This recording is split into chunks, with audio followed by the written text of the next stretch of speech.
Australia government on Wednesday filed 59 charges against the only surviving suspect, Naveed Akram, who is one of the suspected persons allegedly responsible for the mass shooting at Bondi Beach in the city of Sydney targeting Jewish people on the Jews' first day to mark this year's Hanukkah festival, which led to the killing of 16 persons, including a married couple who was said initially tried to disarm one of the attackers before the husband and wife were killed, children aged 10 and above, and the suspect father and co-perpetrator, Sajid Akram, who was killed on the spot by the police, and 41 others including police officers and the bystander, Ahmed Al-Ahmed, who disarmed the 50-year-old one of the gunmen.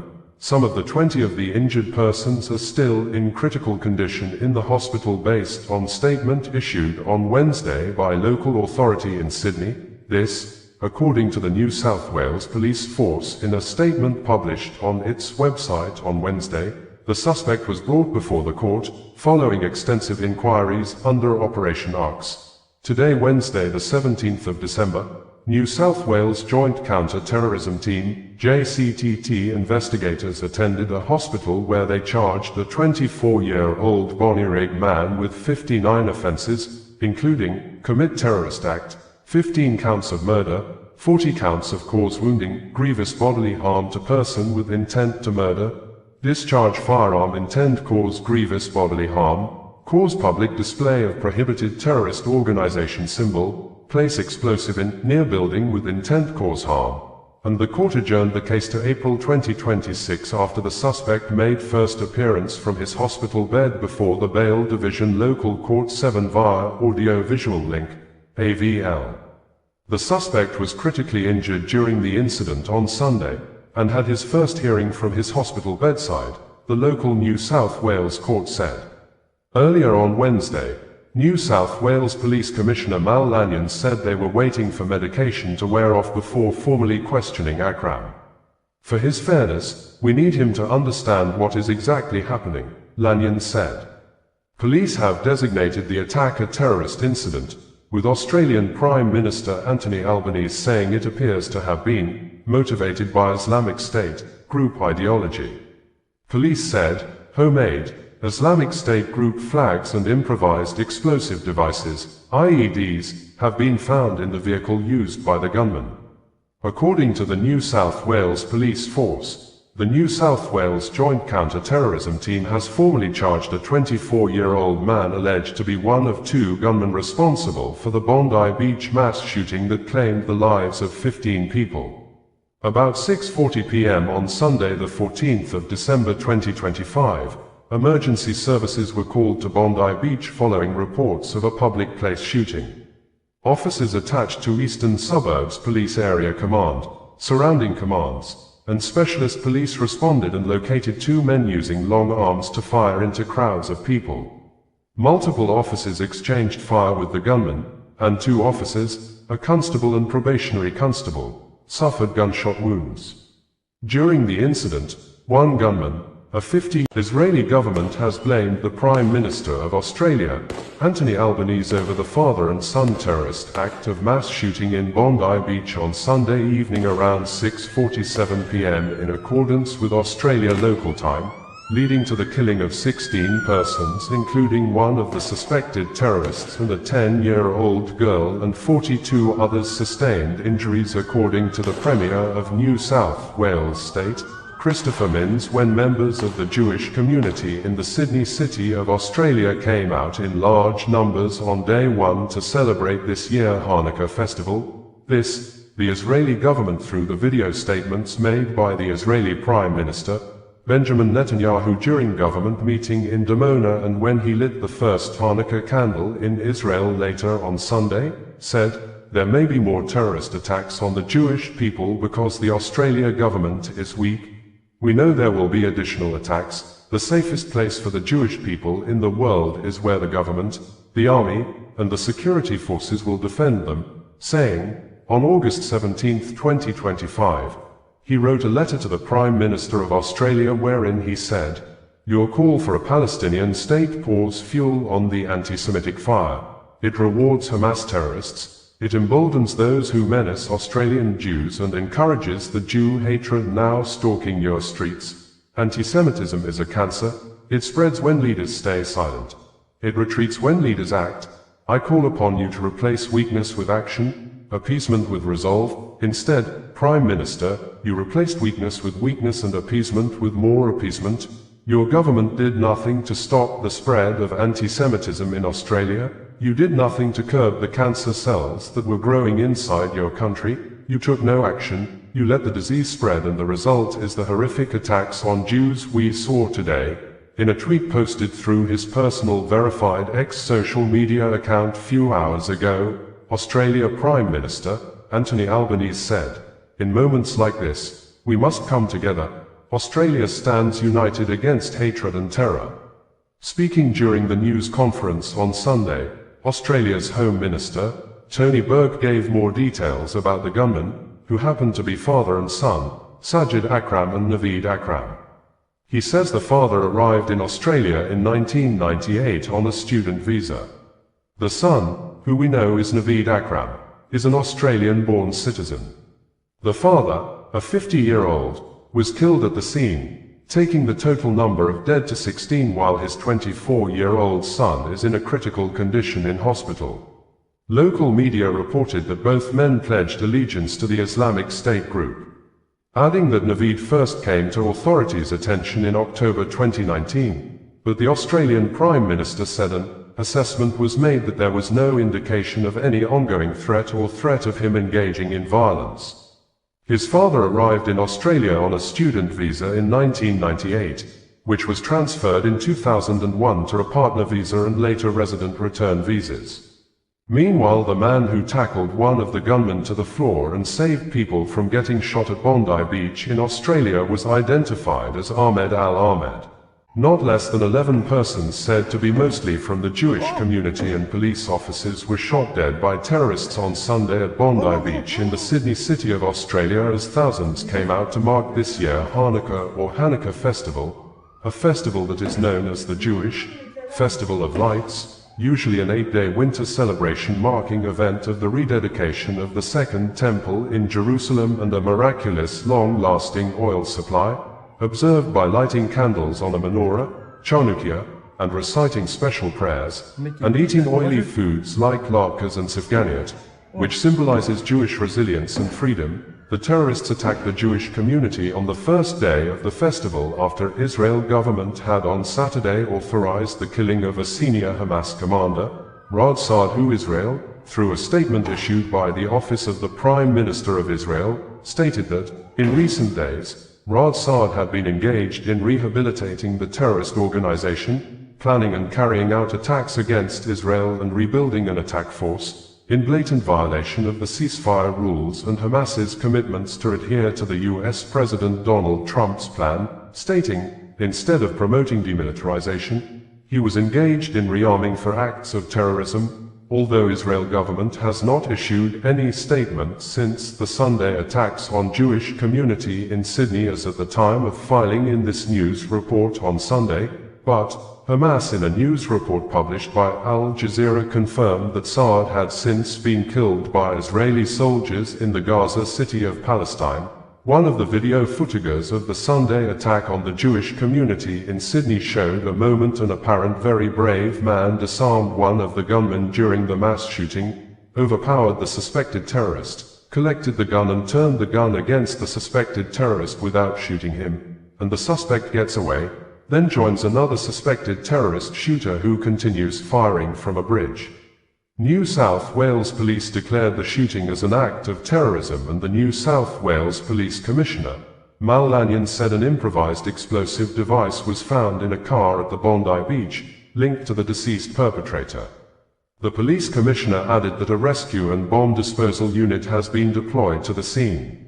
Local media reported that an emergency services transported 8 injured people to hospital after providing urgent treatment on site, and 11 persons have been confirmed dead by the local authority.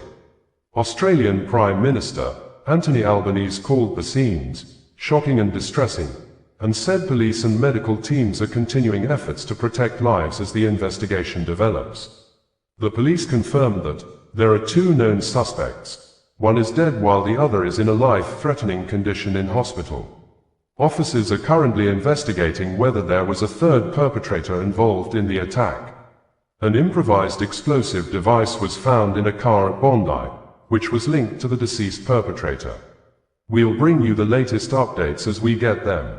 The man who was seen in footage wresting a firearm from one of the shooters at Bondi Beach has been praised as a genuine hero by the New South Wales State Premier, Christopher John Minns. The State Premier, Christopher Minns, said at a press conference on Sunday that founder of Sowore Reporters News Media, Omoyele Sowore, on Saturday apparently refused to back down on allegations against the founder and the general overseer of a mega fire ministry, Apostle Johnson Suleiman, over reported cases of alleged paying people to fake miracles and give a chemical substance or injection to Apostle O.C. Benjamin of Fulfiller's House Church to perfect an alleged fake miracle of raising a dead man back to life. An allegation a man simply identified as Apostle Wisdom made while speaking during an interview with Truth Media earlier in the year, which, according to Omoyele Sowore, for Apostle Johnson Suleiman to remove the names of the media that conducted the podcast interview and the person that made the statement in the 1 billion naira's lawsuit filed against him and Sowore Reporters News Media, shows Apostle Johnson Suleiman knows the speaker. Apostle Wisdom was probably saying the truth.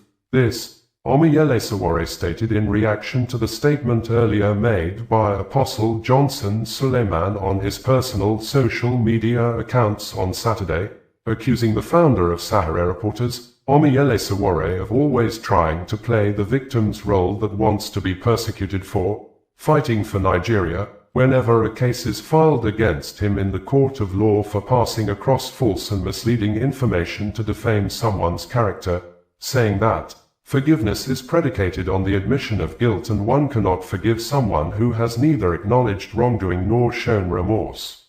In the podcast interview, Apostle Wisdom alleged that Apostle Benjamin, in conspiracy with some members of his church, hired a man from Enugu State and numbers of other persons who acted as neighbors and family members that brought the hired and paid man to the church program held in Bondi State as a dead man.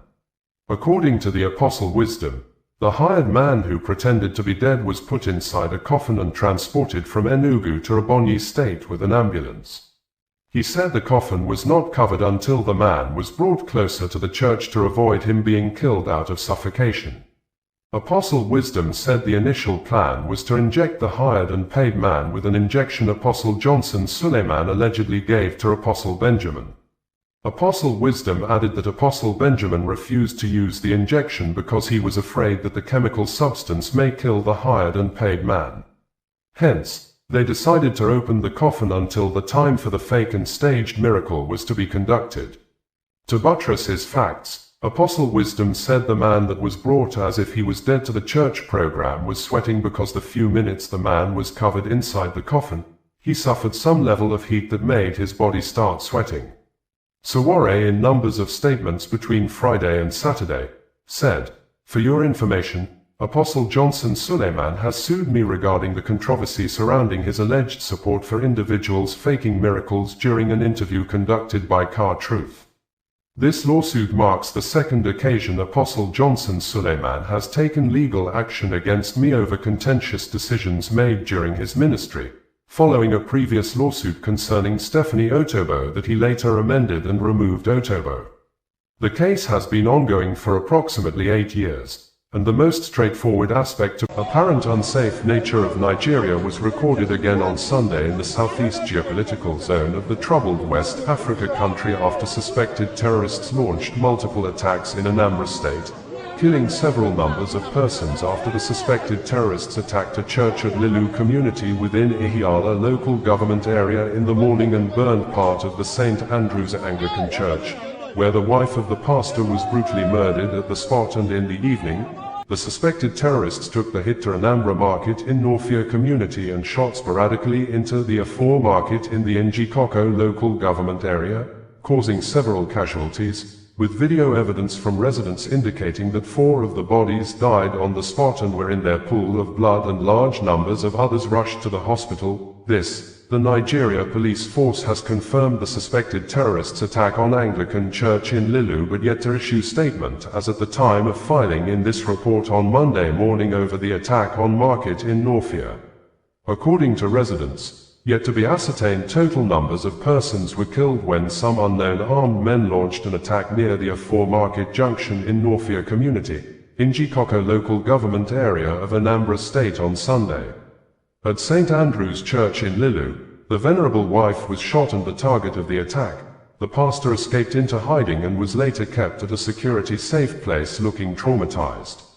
The church was burnt and the priest's properties, including his car, was set ablaze.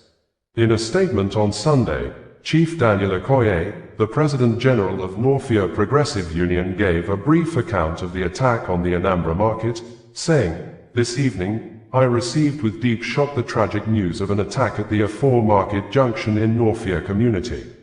The incident resulted in multiple casualties, caused by unknown assailants who carried out this senseless act of violence. I strongly condemn this heartbreaking incident and the attempt to disrupt the peace of our beloved community. I have already contacted the relevant security agencies, and investigations are underway to uncover those responsible. I appeal to all NDI Nawfia to remain calm, stay vigilant, and continue to cooperate with security operatives as they work tirelessly to restore normalcy and ensure our safety. My thoughts and prayers are with the families affected.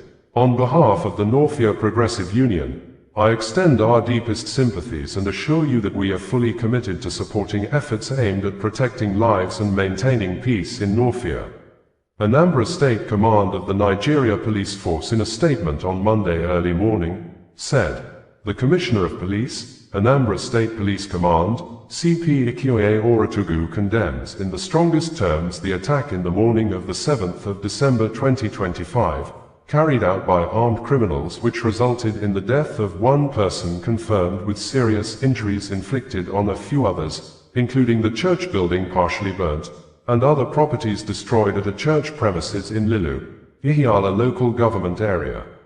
The CP states that this heinous and abominable act, committed against innocent worshippers, is not only an assault on the community but a grave affront to our shared values of peace, sanctity of life, and freedom of worship.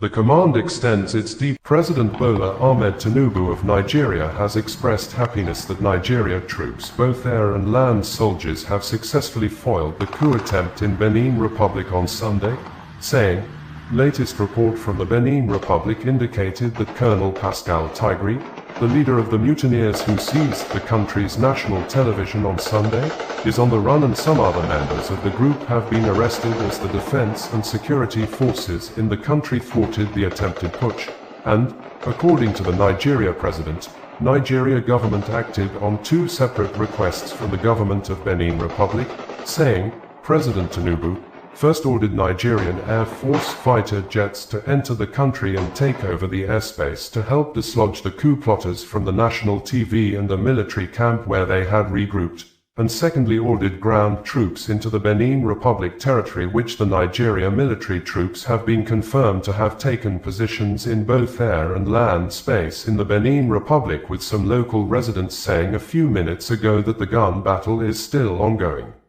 Bayo Onanuga, the spokesperson to the Nigeria president, in a number of statements on Sunday said, "Coup in Benin fails. Mutineers in military uniform, who attempted to overthrow President Patrice Talon's democratic government on Sunday in the Republic of Benin, have failed. The mutineers seized the national TV after failing to enter President Talon's residence.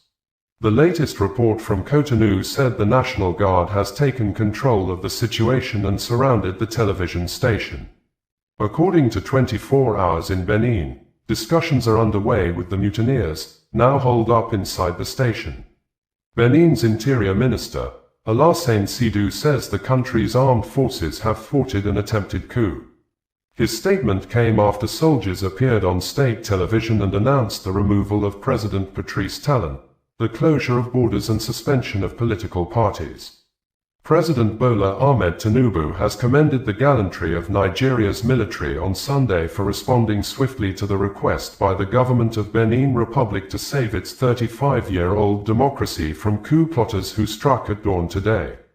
Acting on two separate requests from the government of Benin, President Tinubu first ordered Nigerian Air Force fighter jets to enter the country and take over the airspace to help dislodge the coup plotters from the national TV and a military camp where they had regrouped. The Republic of Benin, through its Ministry of Foreign Affairs, in a note verbal, requested immediate Nigerian air support, in view of the urgency and seriousness of the situation and to safeguard the constitutional order, protect national institutions and ensure the security of the population. In the second request, the authorities in Benin requested the deployment of Nigerian Air Force assets within Beninois airspace for surveillance and rapid intervention operations under Benin-led coordination. The Benin government also requested Nigerian ground forces, strictly for missions approved by the Beninese Command Authority in support of the protection of constitutional institutions and the containment of armed groups. Nigeria's Chief of Defense Staff, General Olufemi Oluyede, said all the requests have been fulfilled, with Nigeria bringing you the news in a more digital way.